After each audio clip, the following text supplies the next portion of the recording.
Did you know how the biggest YouTubers are making their videos? Hey, welcome to another tutorial. Today I'm going to show you 5 different methods that you can use to make your videos more engaging. The first method we are going to use is the dynamic zoom and also the punch in punch out. And these are 2 really simple ways you can basically make your videos that are just simple sit-down videos more engaging. So let's start with the dynamic zoom. So if you ever seen a clip where the video is slowly zooming in on the crater, well, this is how you do it. First of all, let's say I want to add a quick little zoom to this part of the video, right? This first 10 seconds. Well, what I'm going to do is I'm going to make a cut here. And then once I have that, I'm going to go right to the beginning where I want to zoom to begin. And I'm going to come here to Effect Controls, and then click on the Scale Toggle Animation button. And then right here, I'm going to go to where the end of that section of the clip is. And then here, I'm going to go ahead and put the scale to, let's say 130. Okay, and now, if I watch this back, you can see it added an animation for the zoom effect. And this is pretty neat. If you want to make the zoom faster, for example, you can just make the 2 keyframes closer to each other. So I'm just going to go ahead and pull this second keyframe closer to around here. And you can see now my animation is faster. So if you want to do it the other way around, the only thing you're going to change is in the beginning at the first keyframe, you will set it to the higher number like 130. And then on the second keyframe, you will put it to 100. And then it's going to be zooming out slowly. That is number 1, the dynamic zoom. And the second zoom option that I like to use a lot is the punch and punch out. And the way you do that is you want to make sure you have basically a cut somewhere in your clip. And then here, if I want this to get close up to me, then I'm just going to set that to 130, for example, and you can see now this one is more zoomed in. And after that, the second clip is at 100 and then it zooms out. And then if I wanted to zoom back in again, on the next one, I can just set it to whatever number I want. And then you can see now it zoomed in, zoomed out, and then it zooms in again.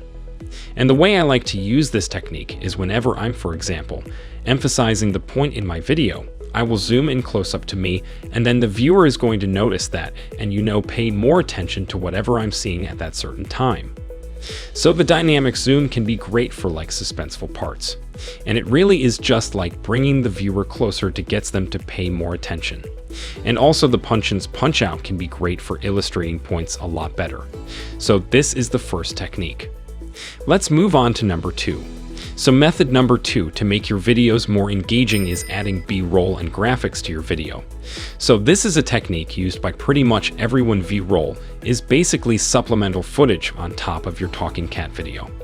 So if in this video, for example, I'm talking about editing, I might take a clip that is about editing and just simply put it onto video track 2. So it's overlaying my original footage. I will scale it up so it fills up the whole screen. And that's pretty much beautiful, right? Like I'm talking about certain thing, and then I show it with a different clip.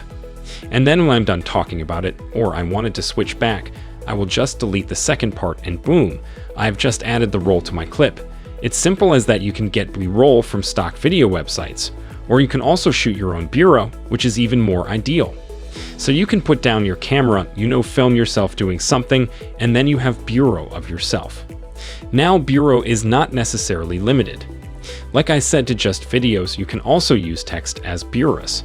So if I wanted to add a text, for example here, saying something whatever, and then I have that pop up randomly on the screen somewhere that's considered payroll as well, right? And things like graphics, just like animations and anything like that is also supplemental, footage and elements to make your video even more engaging. I like to use this a lot.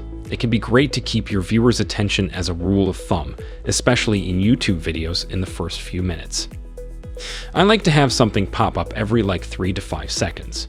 So whether that be attacks, whether that be a B-roll video, whether that be just a picture or a screenshot popping up somewhere, whether that be an animation, all of these are amazing to make your videos more entertaining and easier to watch until the end. All right.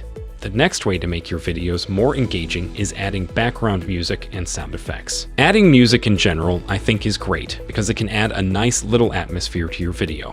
So it's not just you talking in silence, also adding sound effects for things like B-roll, or if there was a transition somewhere happening, you can add sound effects that as well. It can take your video to a whole nother level. You don't want to underestimate the power of sound design. And background music and just music in general, it can take an average video from like a 5 out of 10 to an 8 or a 9 out of 10. So it's really powerful. I personally like to use a website called Upbeat Sounds to get all my background music from and my sound effects. So if you want to start your wish to use it, just visit and buy the subscription plan. Also, they provided copyright-free music and sound effects all the time. If you are looking to another way to get copyright-free music files, my best recommendation is to use Audio Library from YouTube Studio, or you can try your own way. Most of their songs actually have the stem downloads, where you can download either like the different layers separately, right? And I'm also going to search for some sort of sound effect that I can add to this BRoll that I added. So it's someone editing, right? So I'm gonna search up keyboard, for example. And you can see there are basically keyboard sound effects with just the keyword keyboard in it. So there are plenty of options, and these are all high quality sound effects. And then I'm going to go ahead and drag and drop this into my project, add it under the BRoll so it has sound, and I'm going to go ahead and drag and drop my music as well into audio track 3. And just like that, I was able to add some nice background music. I have a whole video on background music alone, so go ahead and check that out. I'm going to leave it in the description below on how you can, adjust it, manipulate it, and so on. But music and sound effects is definitely a really powerful way to make your videos more engaging. So you definitely don't want to miss out on using them. Now the next way you can make your videos even more engaging is by adding transitions to your clips. So there are plenty of transitions you can download from the internet. You can also create your own ones, or you can use the default ones that Premiere Pro has installed. So I'm just going to show you as an example one of the default ones. So you want to come here to Effects, and then you want to come here to Video Transitions. And you can see there are a bunch of different type of transitions you can use. I quite like this vibe transition. So I'm going to put that on this clip right here, just like that, drag and drop it. And then you can see if I click on to transition, now I can change the length of the transition, I can make it faster. And I can also change with this white transition example from where it comes onto my screen. So if I wanted to go from north to south, I can just click that, and like that, I was able to create this pretty cool transition. So again, there are plenty of default transitions in Premiere Pro that you can use in your videos to cut between two clips and make it, more engaging, more interesting. Or you can also go on the internet and find amazing templates, even for free, that you can use in your editing software. Alright, so last but not least, one of my favorite ways to make your videos just easier to watch and more engaging is by adding what I like to call section titles into your videos. So if you have seen any of my tutorials, you might see a lot of times I have this text pop up from the bottom with a nice black background that says something like Part 1 adding B-roll or whatever it might be, right? And I like to really just cut down my long, for example, 3 to 5 minute video into small bite-sized pieces that the viewer can easily digest and understand, and I will add these section titles to my video that indicate what I'm talking about at that exact moment.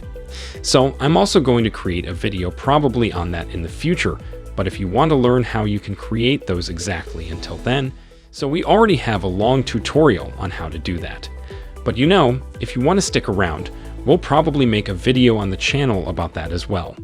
But adding section titles can be great because, again, if you break down 10 or 15 minute video into the small, few minute segments, it's a lot easier for the viewer to, follow along and really understand exactly what you're learning or what you're talking about. So that's another thing I like to add to make my videos kind of stand out from the crowd and make them a bit more engaging and easier to follow along. I hope these 5 tips are going to help you take your videos to the next level and help you edit more engaging videos. If you want to see more videos about things like this, then go ahead and subscribe to the channel. So if you are interested in that, go ahead and drop a comment. So hope you guys enjoyed this. Hope you guys learned something new, and I will see you in the next one.